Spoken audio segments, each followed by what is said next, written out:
Hello everyone, आज आपण पाहणार आहोत की गेम बेस्ड क्वेश्चन कसा सॉल्व करायचा.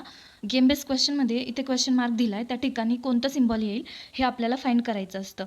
तर मग त्यासाठी एक रूल असतो या टाईपचे क्वेश्चन सॉल्व करण्यासाठी की प्रत्येक रोमध्ये आणि कॉलममध्ये एक सिम्बॉल फक्त एकदाच येणार.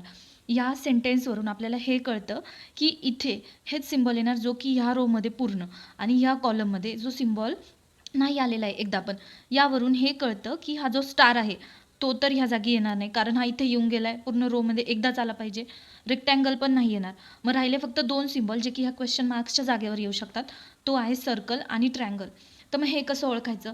आता मग थोडंसं जवळचं आपण पोझिशन बघायची की ज्यावरून आपण आपल्या क्वेश्चन मार्क्सच्या जागी कोणता सिम्बॉल येईल हे फाइंड करू शकतो. तर इथे ही ब्लँक जागा आहे, इथे कोणता सिम्बॉल येईल पहिले आपल्याला हे फाइंड करावं लागेल. तर इथे स्टार आलाय, ओके. स्टार आलाय, ओके. रेक्टँगल आलाय, स्टार आलाय, ट्रँगल आलाय आणि रेक्टँगल आलाय. हे तिन्ही सिम्बॉल येऊन गेलेत, म्हणजे फक्त सर्कल राहिलाय. मग सर्कल ह्या ठिकाणी येणार, एवढं फिक्स. सर्कल ह्या ठिकाणी येऊन गेला म्हणजे क्वेश्चन मार्क्सच्या जागेवर ट्रँगल येणार. Okay, thank you.